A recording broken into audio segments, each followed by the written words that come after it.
Mountain moving insect. Hindi ka makakatakas. Sumuko ka na. Hayaan mong pag-aralan kita. Kinagat siya nito. Array. Nakangiting sabi ni Shihan. Hehe. Yeming. Unang beses kitang makitang sumuko. Hindi ko inaasahan. Matatalo ka pala sa kamay ng isang maliit na insekto. Nagulat lang ako. Nagulat lang. Hayop na hindi marunong magpasalamat. Kung hindi ka lang may pakinabang.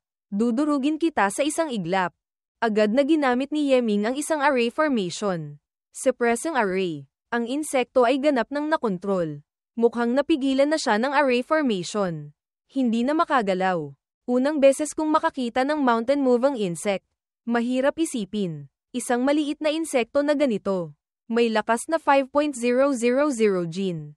Ang ganitong demon insect, talaga bang makokontrol? Malaki ang lakas. Nagpapatunay na malakas din ang kanyang life force. Kahit pa iukit ang array formation sa loob ng katawan niya. Kakayanin niya pa rin. Napakaangkop gawing puppet.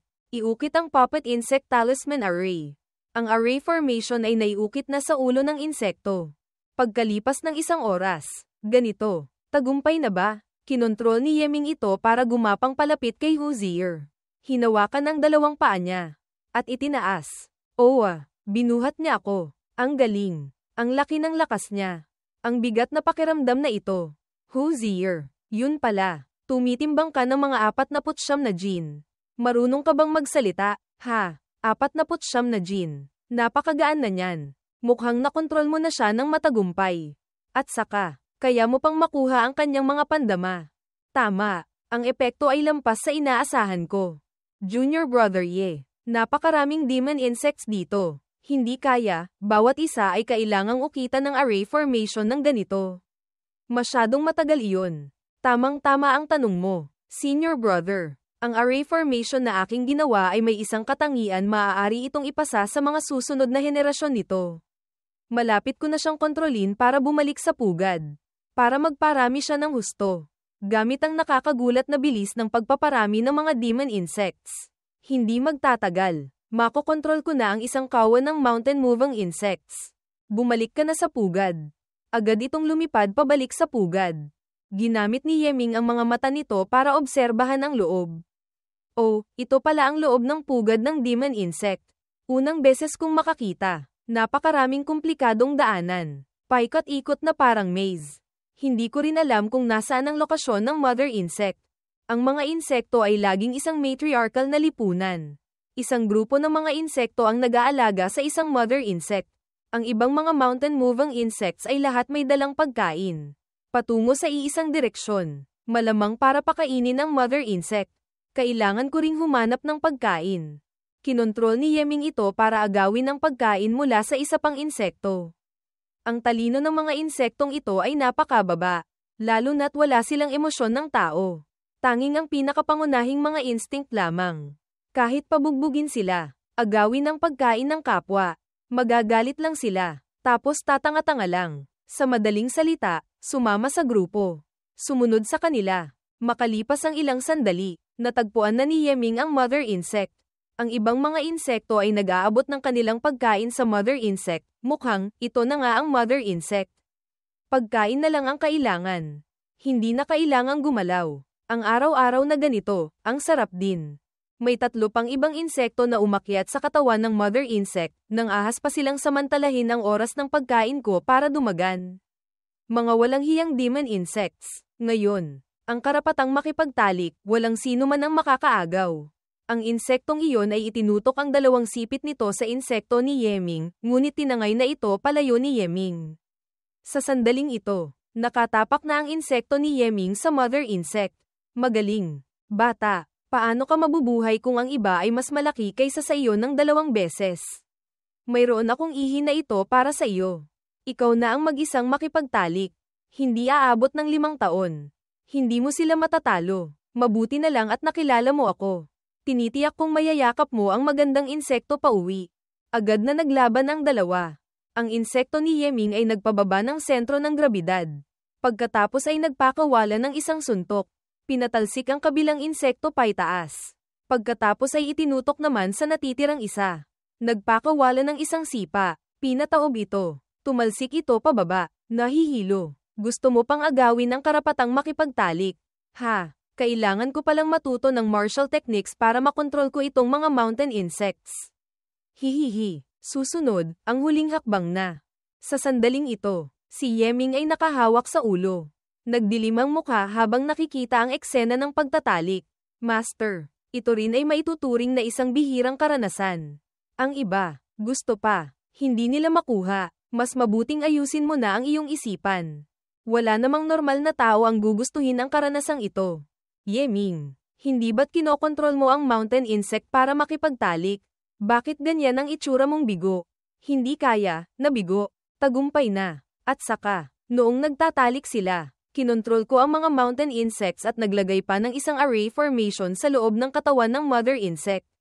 Sa ganoong paraan, ang mga batang insekto na ipapanganak ng mother insect sa hinaharap ay makokontrol ko na lahat.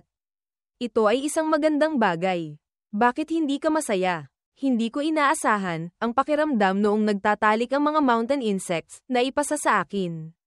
Ang pakiramdam na iyon, paano ko ba sasabihin? Parang ayoko nang mabuhay pa. Ang bagay na ito, bukas, manggigitlog na siya. 7 araw pagkatapos, mapipisa na ang mga itlog. Maghintay na lang muna tayo rito. Lumipas ang oras. 7 araw pagkatapos, isang kawan ng mga insekto ang gumapang papalapit. Sa maikling panahon lang. May mahigit 10,000 mountain insects na akong makokontrol. Ang ganitong kakayahan sa pagpaparami, hindi nakapagtatakang ang Two Forms Heaven ay nasakop nila. Hindi tama, kahit gaano pa karami ang kaya nilang ipanganak kapag dumating ang martial god. Kung saan makita, doon pupuksain. Paanong mas mabilis pa silang magparami? Ano ba talaga ang dahilan kung bakit nasakop ang Two Forms Heaven? Ang bagay na ito, kailangang sabihin mula sa malawak na kapaligiran sa labas. Ang Two Forms Heaven ay kabilang sa Outer Heaven. Ang tawag na Outer Heaven na ito ay napakapangkalahatan. Tila sinasabing ang mga mundo sa labas ng Tianyuan Continent ay pawang Outer Heaven. Ngunit sa katotohanan, iba ito. Ang malawak na kalawakan, mayroong hindi mabilang na mga dakilang mundo. Hindi mabilang na mga bituin. Kasama ang maraming mahiwagang star regions. Ang ating Tianyuan Continent ay isa lamang sa mga dakilang mundo. Ang mga dakilang mundo ay may world barrier na proteksyon. Samantalang ang ibang mga bituin ay wala. Ang Two Forms Heaven ay isang bituin na matatagpuan sa pinakadulo ng Tianyuan Continent. May mayayamang yaman at kontrolado ng ating Yin-Yang sect. Pagkatapos, sa kalawakan, nagkaroon ng isang malaking bagyo. Hindi mabilang na mga bituin ang nawasak. Dahil walang world barrier na proteksyon. Karamihan ng mga demon insects ay tinangay papunta sa Two Forms Heaven. Kasama na roon, pati ang Insect Emperor na nasa martial god level. Ang kakayahan ng mga demon insects sa pagpaparami ay napakalakas. Nag-ugat sila roon. Mabilis na kinontrol ang Two Forms Heaven. Pinilit ang Yin-Yang sect na bitiwan ang bituing ito. Ganoon ba? Mukhang ang Two Forms Heaven ngayon, bagamat sa pangalan ay pag-aari ng Yin-Yang sect, ngunit sa katotohanan ay isang lupang walang may-ari. Hayaan na, huwag nang isipin pa ang mga walang kwentang bagay na ito. Gawin muna ang pangunahing bagay. Mountain insects, kumalat kayo, kasama ang mga itlog ng ibang lahi ng demon insects. Basta't bagay na mahalaga, lahat, dalhin ninyo pabalik sa akin. Agad na lumipad palayo ang mga mountain insects ayon sa utos ni Yeming. Diyos ko, kinokontrol ang 10,000 demon insects para maglipat ng insect eggs. Si Junior Brother Ye, malapit nang yumaman ng husto. Sa ganitong tulong, tiyak na mahahanap ang treasure rat. Senior Sister, Junior Brother, nailigtas na si Sister. Tama, sana'y maging maayos ang takbo ng mga pangyayari. Susunod, magko-cultivate na lang tayo rito. Naniniwala akong hindi magtatagal. May magandang balita na darating. Ilang araw ang lumipas. Nag-focus si Yeming sa pag-cultivate ng Dragon Elephant Art. Matagumpay na nakapag-breakthrough hanggang ika-5 level. Ang lakas ay umabot na sa 800.000 Jin. Sa ganito kalaking lakas, sa wakas, kaya ko nang gamitin ng mag-isa ang Profound Heaven Treasure Sword. Samantala, ang mga mountain insects ay matiyag ang naghakot ng lahat ng bagay sa loob ng 1,000 milyang sakop. Bawat araw, nagdadala ng malaking bilang ng insect eggs at spirit stones. Sa loob lamang ng ilang araw, Napuno na ang 3 storage martial tools ni Yeming. At saka, parami ng parami ang dinadala pabalik. Tunay ngang tinutulungan si Yeming na kumita ng pera habang nakahiga lang. Hanggang isang araw, ang mountain insect ay tumatakbo nang biglang bumangga sa paa ng isang tao. Nagulat ito at tumingin pababa. Ha, hindi ko inaasahan. Isang mountain moving insect. Ito ay isang magandang bagay. Kung masasanay ng maayos, maaaring maging kapaki-pakinabang. Ginamit niya ang Yuan Chi para kontrolin ito. Pagkatapos ay hinawakan sa palad. Hindi ko inaasahan. Ang mountain moving insect ay matagal nang nawala sa loob ng 10,000 taon. Ngunit lumitaw pala rito. Tama nga, hindi tayo nagkamali ng punta. Sa loob ng maliit na mundong ito, tiyak na may mas marami pang kakaiba at mahalagang mga insekto. Kung makakahuli tayo ng mas marami pa uwi, tiyak na gagantimpalaan tayo ng husto. Teka, hindi tama. Sa loob ng mountain moving insect na ito, may array formation. Ito ay isang insektong may may-ari na. Ano naman ngayon? Ang insect control art ng ating Tian Chong sect, Heavenly Insect Sect, ay numero 1 sa mundo. Isang maliit na array formation lang. Sirain lang ito. Hintayin mong makontrol ko lahat ng demon insects dito. Ang may-ari nito ay hahanapin din tayo, darating lang din siya para mamatay. Sige, kung gayon, sisirain ko ang kanyang array formation. Agad niyang sinira ang array ni Yeming, sa sandaling ito. Naramdaman din ito ni Yeming. Yeming, anong nangyari? Magaling. Hindi ko alam kung sinong magnanakaw ang dumating. Nang ahas na agawin ang aking mountain moving insect. Gusto kong makita kung sino ang may ganyang kalakas na loob. Agad ding lumipad ang 3 kasunod ni Yeming. Sa sandaling ito, ang mountain moving insect sa kamay niya ay namatay na. Ang array formation sa loob ng katawan ng mountain moving insect na ito ay hindi simple. Hindi ko nakontrol ng maayos ang lakas. Kasabay ng pagsira sa array. Napatay ko rin ang insektong ito. Sayang naman. Namatay kung namatay. Kanina, nagsiyasat na ako. Sa malapit, hindi bababa sa mahigit 1,000 mountain moving insects. Hindi naman kulang ng isang ito. Sa madaling salita, hulihin muna natin sila. Pagbalik, saka natin pag-aralan kung paano sila ko-kontrolin. Ginamit niya ang insect guiding art. Sa sandaling ito, lumitaw na rin si Yeming. Ginamit ang Thunder Dragon Palm. Nagulat ang lalaki. Lumingon. Mabilis na ginamit ang Jade Wind Formation. Isang insect shield ang nabuo. Diretso itong tinamaan ng palad ni Yeming. Ang mga insekto ng lalaking iyon ay ganap ng napuksa. Dumating na rin ang grupo ni Yeming. Ang dalawang ito, kinokontrol ang mga insekto para bumuo ng kalasag. Hinaranggan ang aking Thunder Dragon Palm. Mukhang, pareho silang bihasa sa insect control art. Ngunit, hindi mataas ang kanilang realm. Mga martial masters lamang. Haha. Mukhang, ang may-ari ng mountain moving insect ay dumating na. Ano naman ngayon? Natatakot pa ba tayo sa kanya? Ang pagkakaroon ng demon insect ay masaya ng bagay. Hindi ko inaasahan. May isa pang munting binibini na dumating bilang regalo. Tunay ngang isang malaking kasiyahan. Mamaya, magpapakasaya na tayo. Mayabang. Isang hamak na martial master. Nangangahas pang maliitin ang iba ng ganyan. Pagod ka na bang mabuhay? Ha ha ha. Kami pa ang sinasabihan ninyong mayabang. Akala nyo ba hindi namin alam na sa inyo may 2 Grand Martial Masters? Mukhang hindi ninyo alam. Ang bilang ng mga Grand Martial Masters na namatay sa aming mga kamay, hindi mabilang sa isang kamay. Hindi naman kulang ng 2 pa kayo. Mga bata, sugod. Maliban sa babaeng iyon, lahat sila, lasunin ninyo hanggang mamatay. Agad na ginamit ni Shihan ang Yin Yang Shield. Ngunit sa sandaling ito, ang kanyang shield ay kinakagat na ng mga insekto hanggang magkabitak-bitak. Napakalakas ng lason ng mga bubuyog na ito. Nagawa nilang kagatin at sirain ang aking Yin Yang Shield. Bagamat ang isang piraso lamang ay hindi gaanong mahalaga. Hanggang mamatay ay makakagawa lamang ng isang maliit na butas. Ngunit sa ganito karaming bilang, kahit isang martial ancestor ay mahihirapang labanan.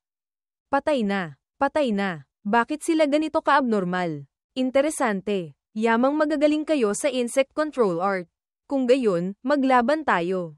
Kinontrol ni Yeming ang mga mountain-moving insects na lumabas mula sa ilalim ng lupa. Tingnan natin. Ang aking mountain-moving insects ba ang mas magaling? O ang inyong mga lason na bubuyog? Sugod. Ang bubuyog ay ginamit ang kanyang stinger para sumaksak. Ngunit pagkatama pa lang sa balat ng mountain-moving insect, nabali na ito. Ginamit ng mountain-moving insect ang pares ng sungay nito para tapusin ang bubuyog. Patay na. Ang Jade Wind, sakto namang napipigilan ng mga insektong may matigas na balat. Ang matinding lason ay hindi makatagos sa balat ng mountain-moving insect. At saka, mas marami pa sila kaysa sa atin. Diyos ko, ito, mahigit 10,000 mountain-moving insects ito. Nagawa niyang kontrolin ng mag-isa ang ganito karami. Lahat ng lason na bubuyog ay pinuksa na ng mga mountain-moving insects. Patay na. Ganito, hindi na kayang labanan. Pag-isipan na nating maghiwa-hiwalay. Huwag kayong tatakas. Bilisan nyo. Bumalik kayo at protektahan ako. Utos ni Yeming. Sirain ninyo para sa akin. Sinira ng mga mountain-moving insects ang kalasag sa harap niya. Sumugod si Yu Chen. Ginamit ang yin-yang daw. Bumagsak siya. May mahabang hiwa sa dibdib. Sa sitwasyong walang mga insekto. Kapag malapitan ang laban, ang isang martial master ay mas mahina kaysa karaniwan. Hindi makatagal sa isang atake. Ang natitirang isa ay mabilis na lumuhod at humingi ng tawad. Mga kagalang-galang na senior brothers ng mataas na sekta. Ako, may mga mata ngunit hindi nakakakita. Nagkasala sa inyo. Nakikiusap po ako sa inyo, huwag niyo akong patayin. HMPH. Ngayon, alam mo nang humingi ng tawad. Kung kami ang natalo sa iyo, hindi namin alam kung paano mo kami pahihirapan ngayon. Patayin siya. Ang ganitong uri ng tao. Ang pag-iwan sa kanya ay isang panganib. Mayroon akong sikreto. Basta't patatawarin ninyo ang aking buhay. Maaari kong sabihin sa inyo. Isang sikreto na may kinalaman sa Two Forms Heaven. Ang sikretong ito, tanging ang aming Tian Chong sect lamang ang nakakaalam. Anong sikreto? Isang martial god ng aming Tian Chong sect, dati nang pumunta sa Two Forms Heaven. Natuklasan niyang, ang mga demon insects na ito ay naninirahan sa Two Forms Heaven, may dahilan. Sa ilalim ng lupa ng Two Forms Heaven, nakabaon ang Dharma Crystals. Nagulat ang apat nang marinig ito. Ano? Dharma Crystals. Ang Spirit Stones ay nahahati sa 9 na antas. Ngunit sa itaas ng level 9, mayroon pang mas mahalagang Spirit Stones. Ang pangalan ay Secret Crystals. Dharma Crystals. Sa mga ito, ang Dharma Crystals ang pinakamahalaga. Sa loob nito ay nakapaloob ang mga batas ng mundo. Ito ay isang absolutong walang katumbas na kayamanan. Kahit para sa mga martial gods o god spirits, mayroon itong malaking pakinabang. Alam mo ba ang lokasyon ng Dharma Crystals? Hindi ko alam. Ngunit, natukoy na ng aming Tian Chong sect, na sa loob ng Two Forms Heaven, tiyak na mayroong Dharma Crystals. Kahit ang mga insect emperors na iyon, dahil sa pagnanasa sa Dharma Crystals kaya sila huminto sa bituing ito. Kaming dalawa, dahil din sa dahilang ito kaya kami ipinadala rito, para hanapin ang Dharma Crystals. Kasabay nito, paamuin ang mga demon insects na ito. Pagkatapos marinig ito ni Yu Chen. Isang hiwa lang. Tinapos na siya. Saturday ng kalahating araw. Yung bagay na hindi mahanap ng Insect Emperor, mas lalo na tayong walang pag-asa. Ang tinatawag na sikretong ito, walang kahit anong halaga. Tunay ngang ganoon. Kaysa pag-isipan pa ang tungkol sa Dharma Crystals, mas mabuti pang isipin ang tungkol sa mga bagay na mas makatotohanan. Senior Brother, Hozier. Nitong mga nakaraang araw, nakakolekta na tayo ng malaking bilang ng insect eggs. Nalampasan na nito ang ating inaasahan. Dapat na nating pag-isipan ang pag-alis dito. Ang mga insect eggs sa loob ng 2 singsing na ito, hatiin ninyo. Mauna na kayong bumalik sa yin-yang sect. Kami ni Chen, pagkatapos naming mahanap ang treasure rat. Saka kami babalik. Hindi pwede. Ang mga insect eggs sa loob, nagkakahalaga ng hindi bababa sa 40 milyong martial ancestor coins. Kami naman, wala kaming ginawa. Paanong makukuha namin ang ganito karami? Tama, Junior Brother. Ang Red Along ito, masyadong malaki. Kahit tanggapin pa ni Senior Brother. Nakakahiya. Kunin nyo na. Hindi naman ako gaanong naghirap. Lahat ay dahil sa tulong ng mga mountain-moving insects sa paghahanap. Kahit pa, dahil sa aking sariling cultivation. Ang pagpapakain sa mga insekto ay ipinasa ko pa sa inyong dalawa. Ito ang nararapat ninyong matanggap. Yamang sinabi na iyan ni Junior Brother, kung gayon. Hindi na ako magkukunwari pa. Maraming salamat. Pagbalik sa Yin Yang Sect. Saka tayo mag-usap ulit. Agad na umalis sina Hozier at Shihan. Salamat sa iyo, Yeming. Ang kabaitang ito, si Chen Chen. Habang buhay ay hindi makakalimot. Lahat naman tayo ay magkakakilala na. Tayo-tayo lang. Huwag ka nang magpakumbaba pa. Chen Chen, subukan mong sabihin sa akin. Ano ba talaga ang itsura ng treasure rat? May ganyang kahabang kamay. Ang katawan ay purong puti. Ang mga tainga ay kulay ginto. Napakaduwag. Tumatakbo ng kasing bilis ng kidlat. Pagkarinig pa lang ng ingay. Magtatago na. Sige, palawakin ang sakop ng paghahanap. Tayo, ipagpatuloy natin ang cultivation. Hintayin ang balita mula sa mga mountain-moving insects. Sige, tahimik silang dalawa ng matagal. Yeming, kumusta na kayo ni Sulan? Si Sulan, tumakas papunta sa Zuantian Great World. At sa aking lakas at yaman ngayon, ang pagpunta roon ay masyado pang malayo. Kamakailan lang, narinig kong may nagsabi, ang Vermilion Bird Empire, mukhang naghahandang umatake sa Zuantian Great World. Ano? Hindi kaya, dahil kay Sulan. Si Sulan, nahirapan ng husto para makahanap ng Zuantian World. Tapos aatake pa ang Vermilion Bird Empire. Hindi kaya, si Kwang Thai Thung ang nagutos. Hindi inalintana ang lakas ng Vermilion Bird Empire, kailangang mahuli si Sulan pabalik. Hindi naman siguro. Ang pag-atake sa isang buong mundo ay isang malaking bagay para sa imperyo. Paanong gagawin ito dahil lang sa isang crown princess? Narinig kong ang bagay na ito ay matagal nang may plano. Ang Vermilion Bird Emperor, naghanda pa nga ng mahigit 100 taon. Kamakailan lamang naghahanda ng magpadala ng hukbo. Ang pag-atake ng Vermilion Bird Empire sa Zuantian World, para sa akin. Maituturing din itong isang pagkakataon. Pagdating ng oras na iyon, maaari kong gamitin ang pagkatao ni Ji Wagao, sumali sa hukbo ng Vermilion Bird Emperor, sumama sa ekspedisyon. Pagdating sa Zuantian World, makakaisip na ako ng paraan para hanapin si Lan Nhi. Lumipas ang oras. Pagkalipas ng 1 buwan. 1 buwan na ang lumipas. 10,000 mountain-moving insects, hindi pa rin makahanap ng isang treasure rat. Hindi kaya, ang kapalaran ni Yu Sheng, talagang nakatakda na. Hindi na makakaligtas sa pagsubok na ito. Malayo pa naman ang oras ng pagsasara ng transmission array. Huwag kang magmadali, tiyak na mahahanap din. Sa sandaling iyon, isang mountain-moving insect ang tumakbo papalapit. Umuugong. Oh, nahanap na ang treasure rat. Talaga. Siyempre totoo. Ngunit, 1 buwan din iyon. Sa buong buwang ito, sa daanan ng mga mountain-moving insects, may hindi mabilang na insect eggs, ngunit hindi napisa. Ang buong pusong paghahanap, maituturing ng napalitan ng pera. Ngunit, hindi bababa sa mahigit 1 bilyong martial ancestor coins ang nasayang ko. Dumudugo ang puso ko. Mabuti na lang, sa wakas ay nahanap din. Nasa timog silangang direksyon. Tara na. Namula si Yu Chen Chen, MM. Lumipat ang eksena sa ilalim ng isang puno. Ang treasure rat ay nakatali. Pilit itong kumakawala sa tali. Dumating sina Yeming at Yu Chen Chen, nakilala nito ang pamilyar na tao at malakas na sumigaw. Chen Chen, pinutol agad ang tali na nakatali rito. Ikaw na hayop. Alam mo bang pinahamak mo si Yu Sheng ko? Bitawan mo ang treasure rat.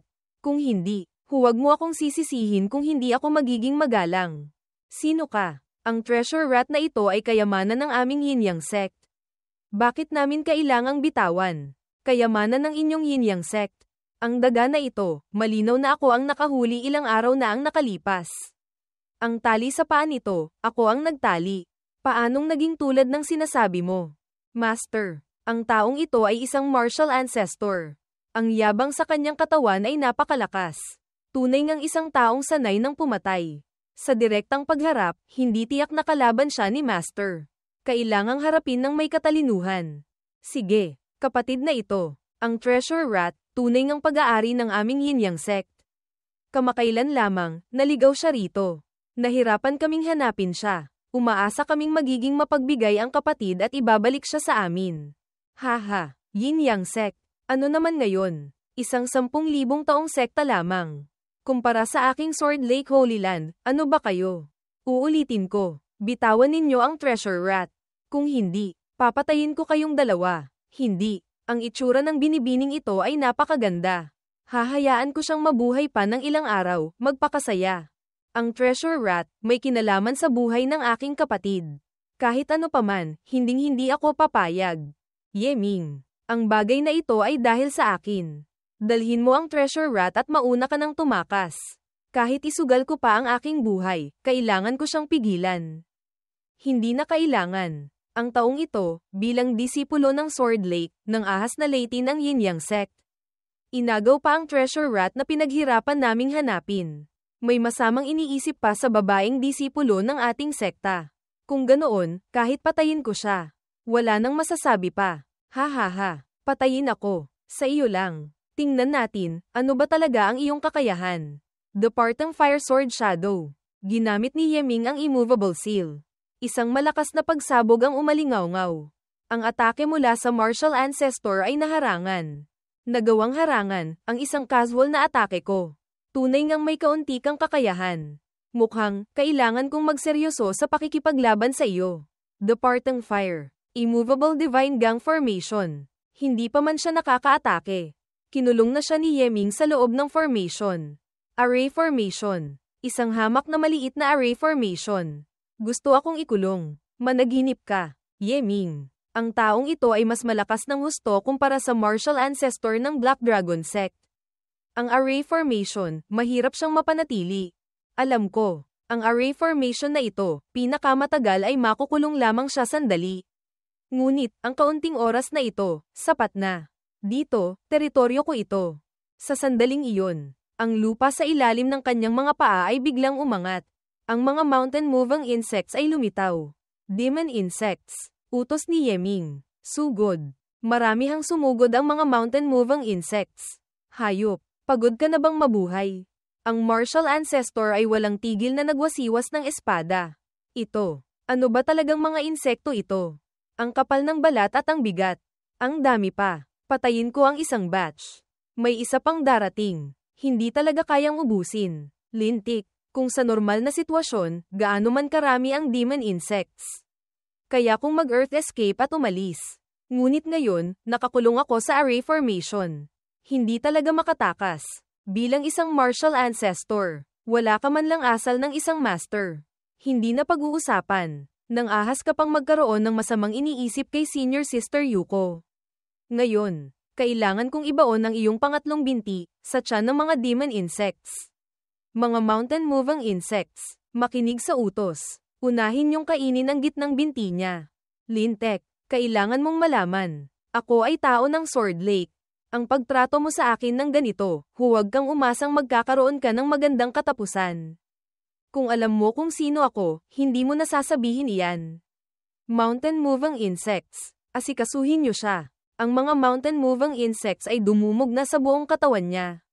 Huwag, huwag. Immovable Divine Gang Formation. Umatras. Ang martial ancestor ay ganap ng kinain ng mga mountain-moving insects.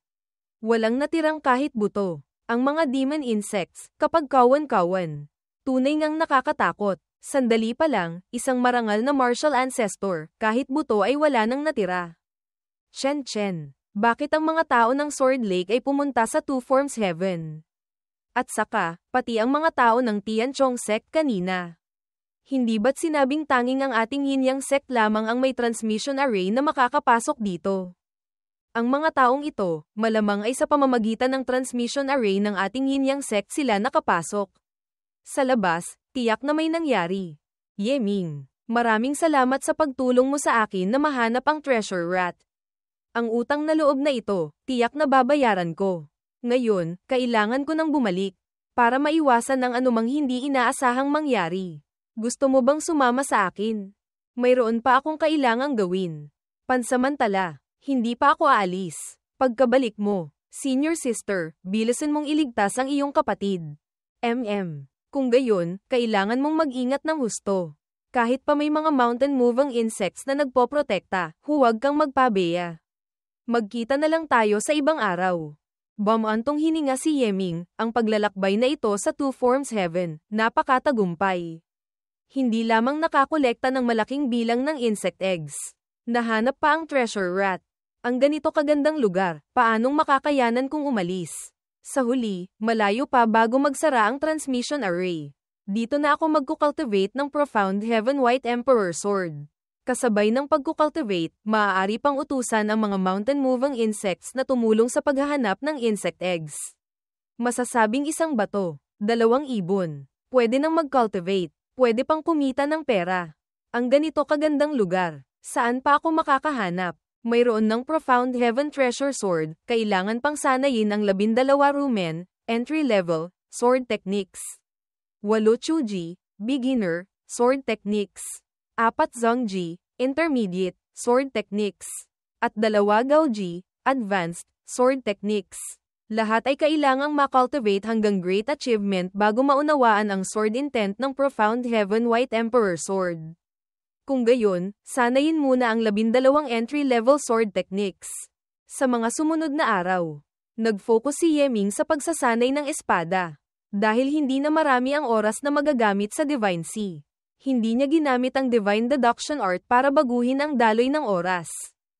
Ang 12 entry-level sword techniques ay, Splitting Sea Sword Art, Life-Taking Sword Art, Star-Pointing Sword Art, Heaven-Lifting Sword Art, Mountain-Splitting Sword Art, Soul-Severing Sword Art, Cloud-Wiping Sword Art, Cloud-Piercing Sword Art, Pearl-Picking Sword Art, Dragon-Lifting Sword Art, Immortal Asking Sword Art, Snow-Sweeping Sword Art. Isa-isang ipinakita ang 12 paraan ng paggamit ng espada, Pai, Split, Si, Stab, Liao, Lift, Flick, Sao, Sweep, Bang, Collapse, Burst, Jia, Intercept, Chuan, Pierce, Chow, Pick, Race, T, Lift, Jiao, Twist, Ring, Rake, Sweep. Ang 12 sword techniques na ito, kung pag-uusapan lamang ang antas ng martial technique. Narating na nito ang lakas ng King Grade Sword Arts. Kahit isang henyo pa, kung gustong sanayin ang espada, kailangang gumugol ng ilang taon.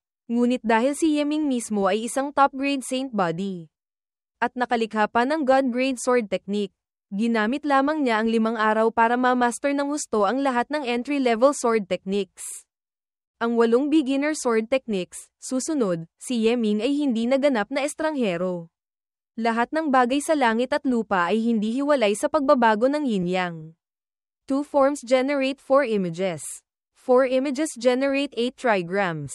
Ang 8 sword techniques na ito ay may epektong katulad ng 8 trigrams. Ang isang taong may yin-yang saint body tulad ni Yeming. Ang pagkukultivate nito ay lalong parang isda sa tubig.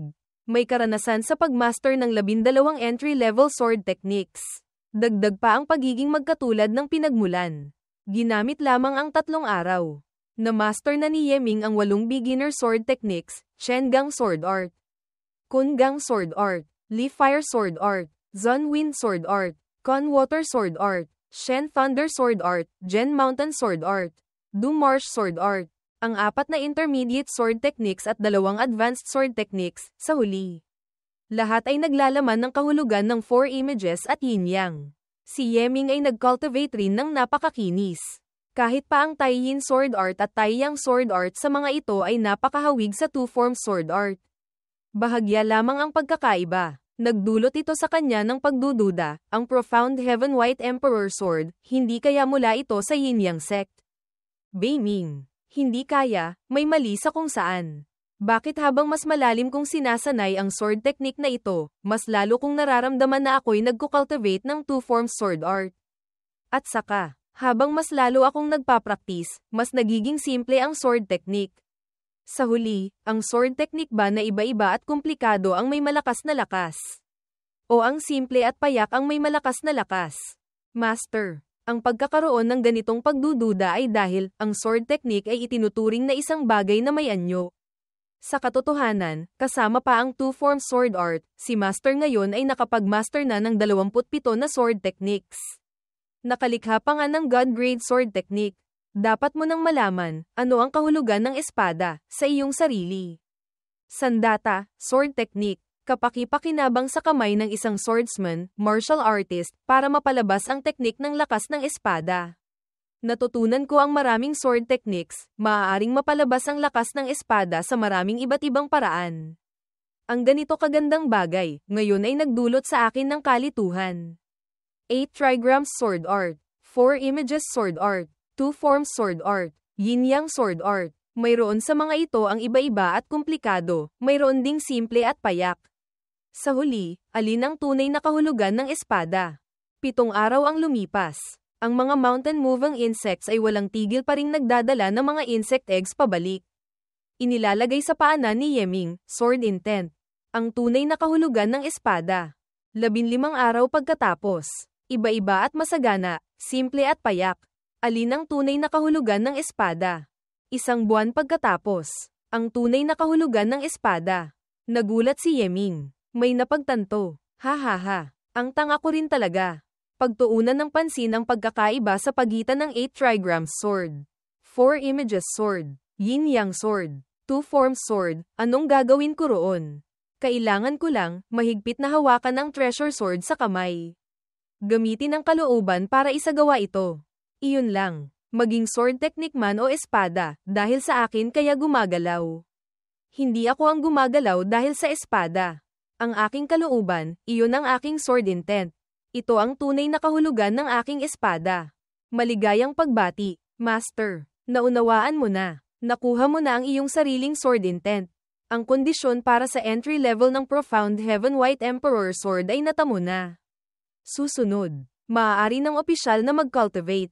Hindi tulad ng ordinaryong sword techniques, ang Profound Heaven White Emperor Sword ay walang tiyak na mga galaw ng espada. Tanging isang mahiwagang koju, incantation, mantra, lamang. Ang incantation ay may 9 na bahagi. Kumakatawan sa 9 na level ng realm ng Profound Heaven White Emperor Sword. Ang paghahati ng realm ay, Post-Heaven 6 levels. Pre-Heaven 3 levels. Unang level, Sword Intent. Ikalawang level, Heart Intent. Ikatlong level, Sword Soul. Ika-4 na level, Sword Spirit. Ika-5 level, Sword Realm. Ika-6 na level, Sword God. At ang pre-Heaven 3 levels na iyon, ay nangangailangan pa ng tulong mula sa 4 na iba pang Emperor Sword Cannons para makapag-breakthrough. Ngayon, mayroon na akong sariling sword intent. Kung gusto kong makapag-breakthrough sa unang level, kailangan kong maunawaan ang sword intent ng Profound Heaven White Emperor Sword. Sa sandaling ito, isang mountain-moving insect ang gumapang sa kanyang balikat. May sinasabi kay Yeming, anong sabi mo? Nitong 2 araw, may 2 napakalakas na demon insects na nag-away. Ang resulta, parehong nasugatan. Isa sa mga ito, isang malaking alakdan, hindi pa patay. Ngunit hindi na makagalaw. Interesante. Mag-earth escape tayo doon. Tingnan natin kung ano ang sitwasyon. HMPH. Hindi mo sinabi. Muntik ko nang makalimutan. Nitong 1 buwan, tinulungan ninyo akong mangolekta ng napakaraming insect eggs. Hindi pwedeng masayang. Makalipas ang ilang sandali, lumipat ang eksena sa isang lugar sa 2 forms heaven. Nag-teleport si Yeming sa lugar ng labanan ng 2 demon insects. Napakalaki ng mga insekto. Ang kanilang aura, nakakatakot. Natatakot akong hindi sila mas mahina kaysa sa martial god. Ang 2 ito, tiyak na mga insect emperors. Yung centipede, patay na. Tungkol naman sa natitirang alakdan, may natitira pang isang hininga. Ngunit, tingnan mo ang mga sugat, mukhang nalasan ng malubha. Hindi makagalaw. Kung hahayaan lang ng ganito, mabilis siyang mamamatay. Master, ang buong katawan ng 2 insect emperors na ito ay pawang kayamanan. Hindi na pag-uusapan ng iba pa, ang balat lamang nito, ay napakagandang materyales para sa paglikha ng martial tools. Hintayin nating mamatay ng tuluyan ang natitirang ito, maaaring linisin mula loob hanggang labas. Ganoon din ang iniisip ko. Tao, kung ayaw mong mamatay, umalis ka agad. Huwag kang umasa sa lakas. Ikaw, isang marangal na insect emperor, umaasa ka na lang sa mga salita para magbanta. Makikita ng malapit nang maubos ang iyong langis. Nakikita kong nalasan ka ng malubha. Kailangan mo ba ng tulong? Ngunit, isang malakas na tulad mo, isang hamak na martial master na tulad ko, wala rin akong gaanong maitutulong. Pinakamarami, matutulungan lang kitang maghukay ng isang malaking butas, para ibaon ka. Ang taong ito, sa loob ng katawan niya, may malakas na puwersa na nagpoprotekta sa kanya. Insect eggs. Malaking bilang ng insect eggs, higupin ang lakas ng buhay, tulungan mo ako, pasasalamatan kita. Totoo ngang mayroon akong insect eggs. At saka, napakarami. Ngunit, mahal ang mga iyon.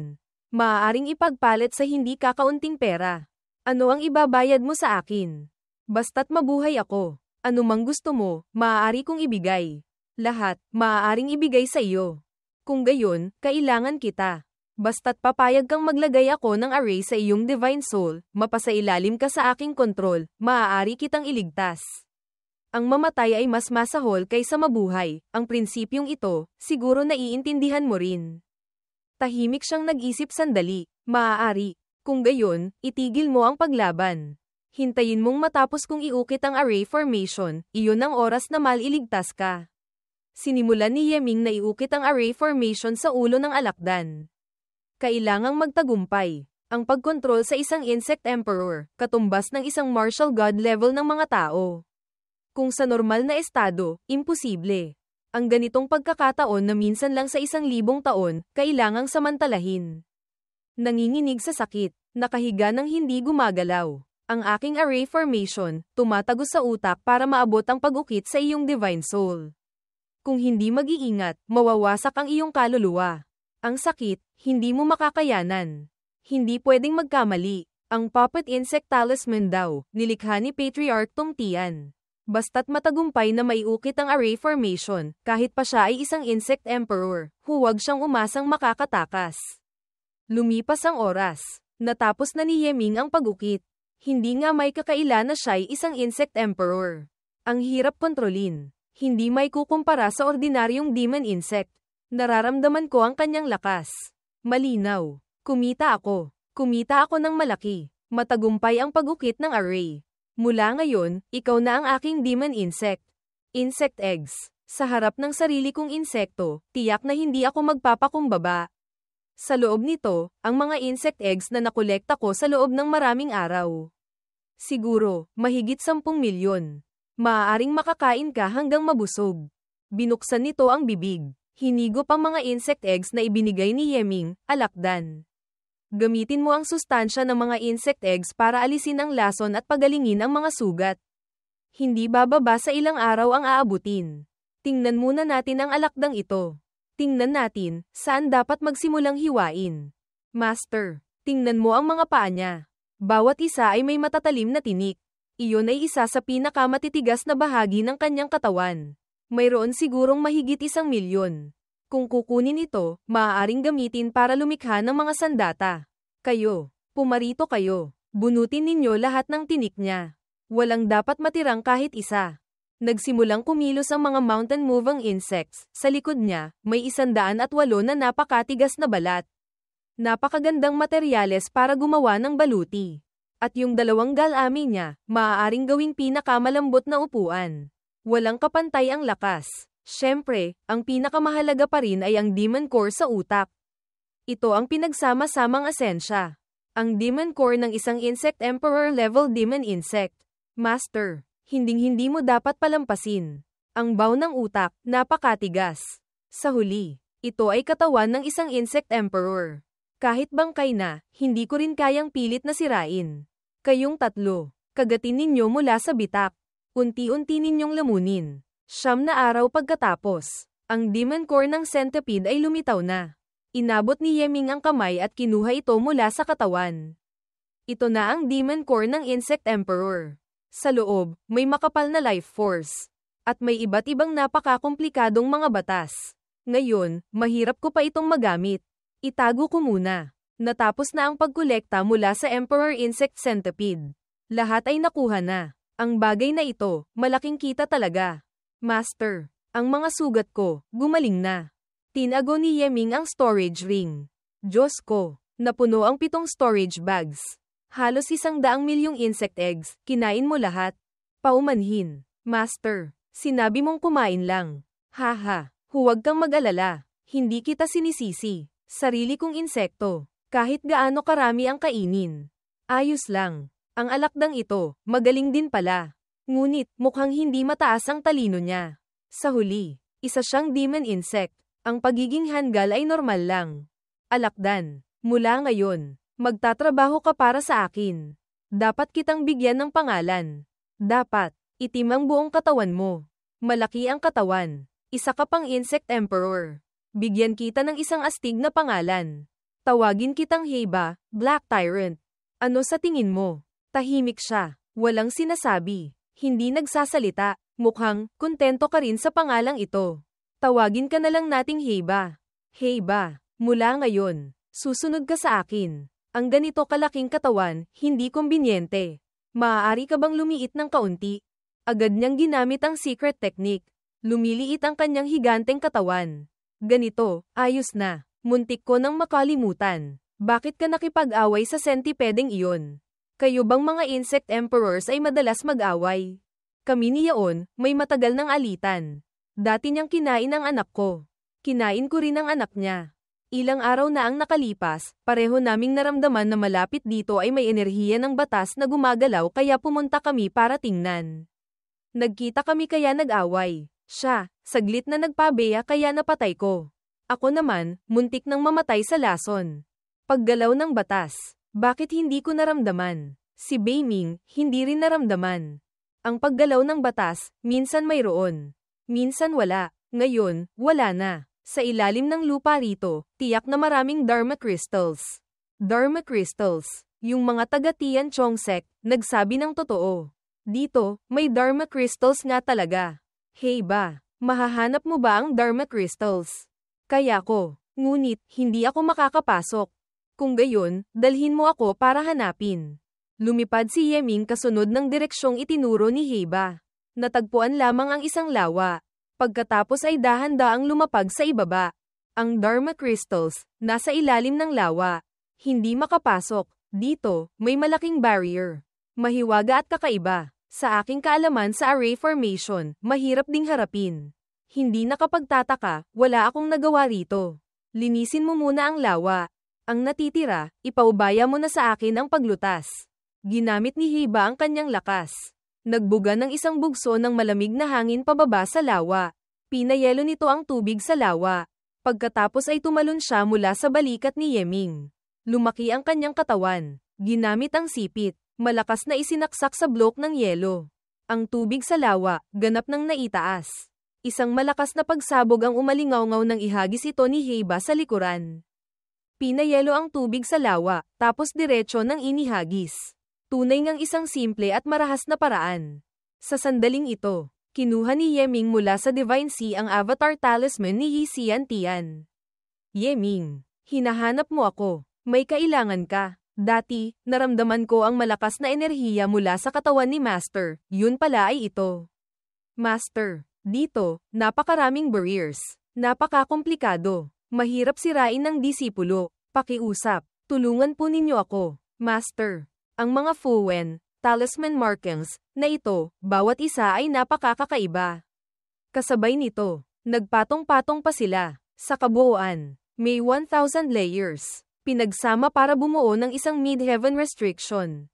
Sa iyong kasalukuyang antas sa array formation, pinakamarami ay makakasira ka lamang ng isang small heaven restriction. Hindi nakapagtatakang hindi mo ito masira. Bagamat kaya kong sirain ito. Sufu, ngunit dahil isa lamang itong avatar. Hindi sapat ang lakas. Kailangan ng tulong mula sa labas. Mayroon ka bang high-grade talisman threads at martial saint coins? Ang ganitong uri ng materyales para sa pag-setup ng array, laging mayroon ang disipulo. Agad na kinuha ni Yi Xian Tian ang lahat ng materyales mula sa kamay ni Yeming. Halina, isang gintong aipo-aipo ang nabuo. Mula roon, isang gintong pintuan ang dahan-daang lumitaw. Agad na lumipad papasok si Yeming. Sa loob ay isang palasyo na gawa sa asul na kristal. Napanganga si Yeming sa pagkamangha. Napakalaki ng kristal na palasyong ito. Dito, saan ito? Sa unahan, may isang estatwa. Ang estatwa ng babaeng ito, napaka-makatotohanan. Para bang mabubuhay siya anumang oras. Inabot ni Yeming ang kamay at hinipo ang hita ng estatwa para suriin. Ang pakiramdam na ito, malambot na buto at laman. Walang pakiramdam ng tigas ng kristal. Mas kamukha pa ito ng balat at laman. Sasabihin mong, kamukha siya ng tao. Ang paghipo rito, mas maganda pa ang pakiramdam kaysa sa tunay na tao. Ang paghipo kay Sulan, hindi kasing komportable ng paghipo sa kanya. At saka, ang paghipo rito, wala man lang reaksyon. Hindi mukhang patay, hindi rin mukhang buhay.